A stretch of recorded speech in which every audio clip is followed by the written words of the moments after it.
شعر میں ڈاکٹر صاحب کی نظر کرتا ہوں.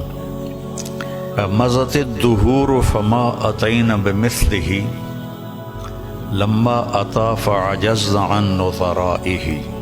بہت زمانے گزرے لیکن اس جیسا کوئی نہ آیا، اور جب وہ آیا تو پھر دوسرا لانے میں ناکام رہے. گردش ایام کہ اللہ نے ان کا مثل فی الحال تو کوئی نہیں ہے، لیکن ہماری دعا اللہ ان کے بیٹے کو ثانی ذاکر نائک بنائے، اور اللہ سے یہ بھی دعا ہے کہ کثر من امثالہ، کہ ان جیسوں کی امت کو اشد ضرورت ہے، بہت ضرورت ہے. جس طرح انہوں نے اسلام کو مدلل کر کے اور صاف براہین کے ساتھ پیش کیا ہے، میں نے تو زندگی میں کوئی نہیں دیکھا ایسا. اور تھا بھی کوئی نہیں کہ اللہ نے سوشل میڈیا ایک بہت بڑا ذریعہ بنایا بات کے پھیلنے کا، تو اس کا جو خیر میں استعمال ڈاکٹر صاحب کے ذریعے سے ہوا ہے، بہت کم لوگوں کے نصیب میں یہ بات آئی ہے.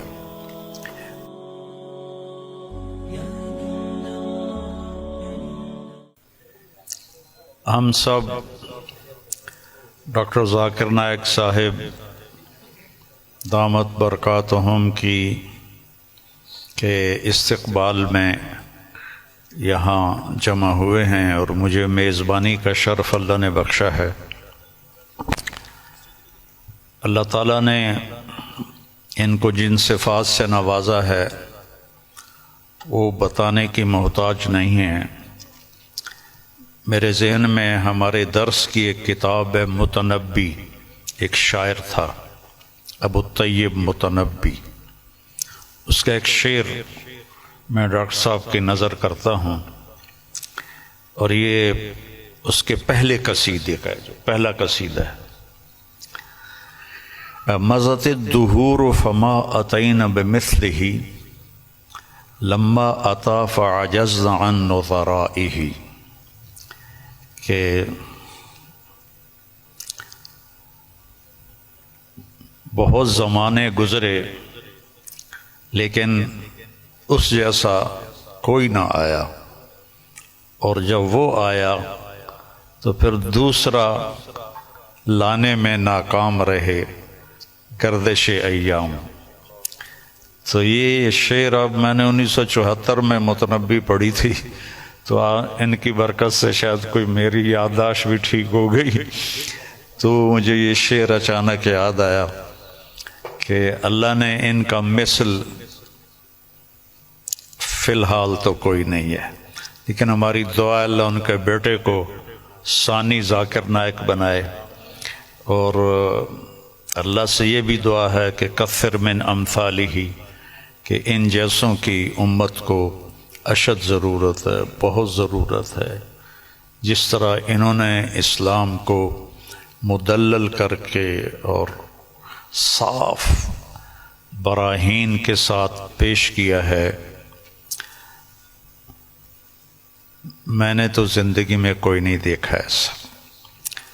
اور تھا بھی کوئی نہیں کہ اللہ نے سوشل میڈیا ایک بہت بڑا ذریعہ بنایا بات کے پھیلنے کا، تو اس کا جو خیر میں استعمال ڈاکٹر صاحب کے ذریعے سے ہوا ہے، بہت کم لوگوں کے نصیب میں یہ بات آئی ہے.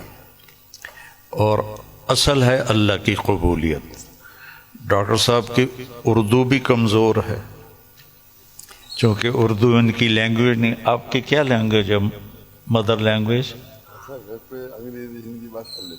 انگریزی.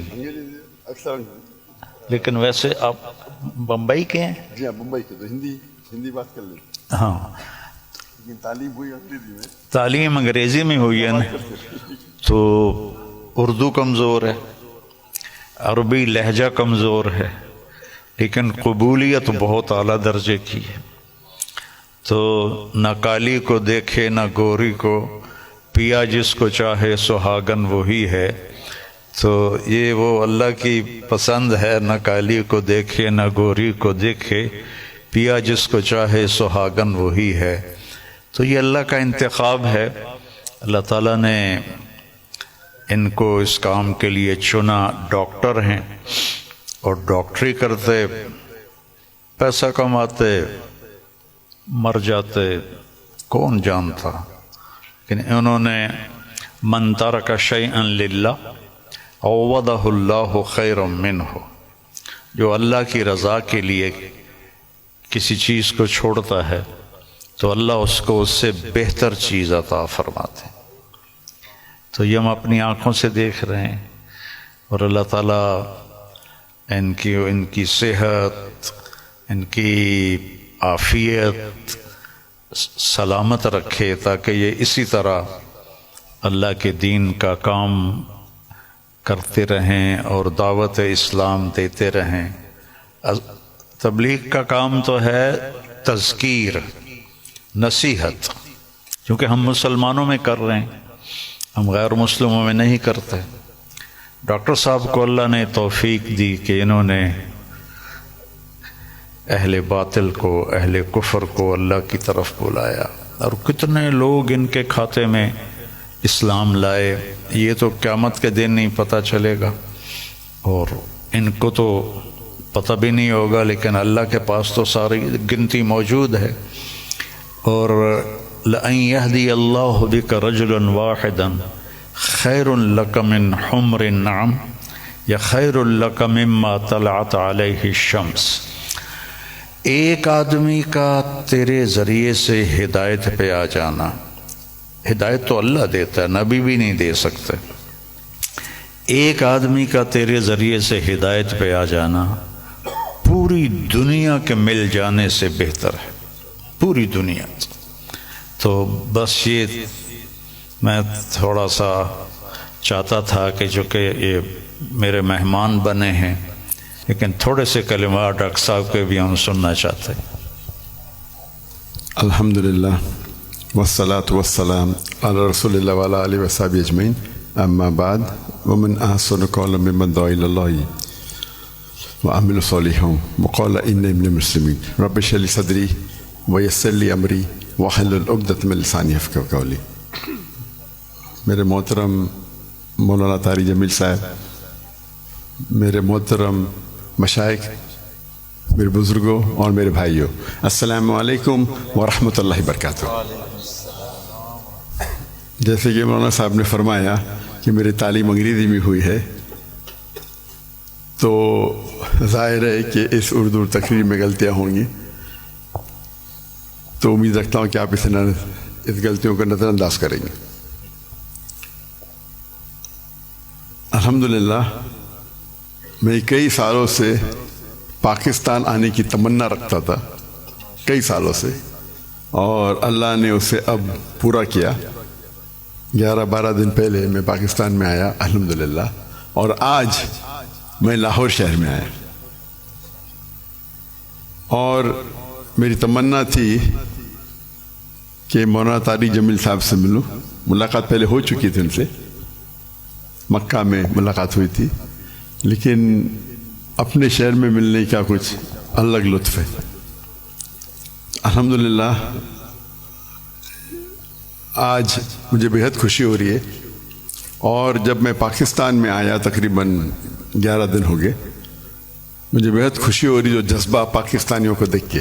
الحمدللہ میں ان کا جذبہ تو باہر دیگر مذاہب میں دیکھ چکا ہوں، جب ملاقات ہوتی ہے گلف کنٹری میں، چاہے Dubai who, Saudi who, Qatar who, Kuwait who, you کے ہو، لیکن الحمدللہ، اور مجھے لگتا ہے کہ جو پوٹینشیل ہے پاکستانیوں کا وہ بہت ماشاءاللہ بہت ہائی ہے۔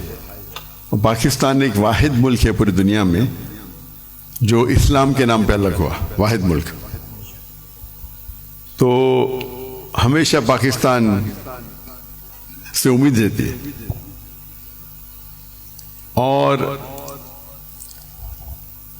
اب آنے کے بعد جو پاکستانیوں کی محبت دیکھی اور جو ان کا جذبہ دیکھا، باہر تو دیکھتا تھا، پاکستان آ کے ماشاءاللہ دل بے حد خوش ہوا. اور جتنے مدارس میں ہم گئے، چاہے کراچی میں، چاہے لاہور میں، الحمدللہ اکثر دیکھتے ہیں کہ سوشل میڈیا میں آپس میں تناؤ رہتا ہے، لیکن میں جب یہاں آیا تو جو محبت دیکھی میں نے، کافی خوش ہو گیا الحمدللہ. اور میں ہمیشہ کہتا ہوں کہ بمبئی میں جب میں سلسلہ شروع کیا تھا کہ ہمارے پیس ٹی وی کے لیے کانفرنس جب کرتے تھے، تو ہم ماشاءاللہ دیگر مذاہب کے وہاں جب ہم ڈیبیٹ کرتے تھے، لیکن جب مسلمانوں کا کانفرنس رکھتے تھے ہم، تو دیگر مسلک کے لوگ کو بلاتے تھے. اور جس طریقے سے پاکستان کا ماحول ہے ویسا ہی ماحول آپ دیکھیں ہندوستان کا بھی کچھ حد تک ہے. اور میرا اصول ہمیشہ رہا ہے کہ جو بھی اللہ اور اللہ کے رسول کی بات کر رہا ہے اس کے ساتھ جڑ جاؤ. تو پہلے جب میں انگریزی میں تقریر کرتا تھا تو ماشاءاللہ سب مسلک کے لوگ بولتے ذاکر بھائی کی بات سنو. جب میں اردو میں تقریر کرنے لگا تو پھر تنقید ہونے لگی. بٹ الحمدللہ ثم الحمدللہ میرا اصول تھا، اور میں نے کہا ہم جب کانفرنس کرتے ہیں تو میں نے قرآن کی کوئی آیت نہیں پڑھی جس میں لکھا ہے کہ آپ ڈاکٹر ذاکر نائک کے خلاف بات کریں گے تو جنت میں جائیں گے، یا کوئی حدیث نہیں پڑھی جس میں لکھا ہے کیا آپ ڈاکٹر ذاکر نائک کے خلاف بات کریں گے تو جنت میں جائیں گے. تو جو لوگ میرے خلاف بات کرتے تھے ان کو بھی بلاتا تھا، اور میرے منچ پہ وہ میرے خلاف بات کرتے تھے لیکن مجھے کوئی اعتراض نہیں تھا. اس کے بعد چند ہفتوں یا مہینوں بعد وہ دوست بن جاتے تھے. تو ہمارا مقصد ہے لوگ کو اللہ اور اللہ کے رسول کی طرف بلانا، اللہ کی کتاب کی طرف بلانا، اور اس میں اللہ سبحانہ و تعالیٰ نے کافی سفلتا دی. اور میں ہمیشہ کہتا ہوں کہ جب مسلمان کہتے ہیں میں ہی صحیح ہوں تو میں کہتا ہوں میں بھی صحیح ہوں. دونوں میں فرق ہے، میں ہی صحیح ہوں اور میں بھی صحیح ہوں. تو یہ اس کو لے کے چلیں گے. اور اللہ تعالیٰ فرماتے سورہ عمران میں سورہ نمبر 3 آیت نمبر 103 میں وَاعْتَصِمُوا بِحَبْلِ اللَّهِ جَمِيعًا وَلَا تَفَرَّقُوا، اللہ کی رسی کو مضبوطی سے پکڑیے اور آپس میں نہ بٹے. اللہ کی رسی ہے قرآن اور حدیث. اگر ہم اس کو پکڑیں گے اور لوگ کو اللہ کی طرف بلائیں گے، اللہ کے رسول کی طرف بلائیں گے، لوگ اگر بلانے لگے شخصیات کی طرف یا ادارے کی طرف یا گروہ کی طرف تو ہم دیکھیں گے آپس میں تناؤ رہیں گا. اور قرآن مجید میں کہا گیا ہے کہ فتنہ قتل سے خراب ہے. تو الحمدللہ اللہ سبحانہ و تعالیٰ نے، حالانکہ میری اردو کمزور ہے پھر بھی اللہ نے میری محبت ان کے دل میں ڈالی. یہ ھذا من فضل ربی. اور آج جب پاکستان میں آیا اور دیکھا کہ ہندوستان سے کئی گنا زیادہ یہاں وہ محبت ہے الحمدللہ. جو مسلمان بھائیوں میں جو محبت ہے اور دل بے حد خوش ہوا. اگر امت ایک ہو جائیں گی، آج کی تاریخ میں مسلمان 25% سے زیادہ ہے، 2 بلین سے زیادہ ہے. اللہ کے رسول فرماتے ہیں حدیث میں کہ ایک وقت آئے گا جب لوگ مسلمان پہ ٹوٹ پڑیں گے. تو صحابہ پوچھتے کیا مسلمان کم ہوں گے؟ تو اللہ کے رسول فرماتے نہیں، وہ بہت تعداد میں رہیں گے لیکن جھاگ کی طرح رہیں گے. فرق ہم دیکھتے آج مسلمان کی تعداد سب سے زیادہ ہے. پہلے کبھی 25% تھی نہیں، 2 بلین کبھی تھی نہیں، پھر بھی دیکھتے ہم مسلمان کے لوگ خلاف ہے. مسلمان کو بال کی طرح لات مار رہے، ان پہ تنقید کرتے، ان کو مرڈر کرتے، ان کا قتل کرتے، اور ہم منہ بھی نہیں کھول سکتے. آج کی حالات دیکھیے آپ، 57 مسلمان ممالک ہے اور وہ غزہ پہ حملہ کر رہے اور ہم کچھ نہیں کر سکتے. تو انشاءاللہ امید ہے کہ جو ایک ٹنل کے آخری میں روشنی دکھتی ہے تو قرآن مجید میں اللہ سبحانہ تعالیٰ فرماتے 3 جگہ، سورہ توبہ سورہ نمبر 9 آیت نمبر 33، سورہ فتح سورہ نمبر 48 آیت نمبر 28 اور سورہ صف سورہ نمبر 61 آیت نمبر 9 میں هو الذی ارسل رسولہ بالہدی ودین الحق لیظہرہ علی الدین کلہ، اللہ نے اپنے آخری پیغمبر محمد صلی اللہ علیہ وسلم کو بھیجا دین الحق کے ساتھ تاکہ وہ سارے دینوں پہ غالب ہوں گا، چاہے وہ ہندوازم ہو، چاہے کرسچینزم ہو، جوڈائزم ہو، سکھزم ہو، بدھزم ہو، ایتھیزم ہو، سیکولرزم ہو، دین کلے سارے مذاہب پہ غالب ہوں گا۔ اور اللہ تعالیٰ فرماتے دو جگہ پہ وَلَوْ كَرِهَ الْمُشْرِكُونَ، چاہے کتنا بھی مشرک نہ چاہے، اور ایک جگہ فرماتے وَكَفَى بِاللَّهِ شَهِيدًا کہ اللہ شہادت کے لیے کافی ہے۔ تو مجھے لگتا ہے کہ یہ جو ابھی جو مسلمان کے لیے، اور جب میں ملتا ہوں کتنے ممالک کے صدر سے تو کہتا ہوں کہ وہ اہم کنٹری کم از کم مسلمان ممالک ایک ہو جائے تو انشاءاللہ کون ہمیں چھیڑے گا نہیں۔ تو امید ہے کہ پاکستان سے وہ واحد ملک ہے جس کے پاس نیوکلیر ویپنری ہے، واحد ملک ہے جو اسلام کے نام پہ بنا، تو انشاءاللہ امید ہے جس طریقے سے ڈاکٹر اسرار احمد صاحب کہتے ہیں کہ پاکستان انشاءاللہ پاکستان سے لوگ کو توقع ہے کہ وہ اس اعمال کو پورا کریں گے اور دنیا کے مسلمانوں کو انشاءاللہ لیڈ کریں گے۔ اس سے ختم کرتا ہوں، وآخر الدعوانا الحمد للہ رب العالمین۔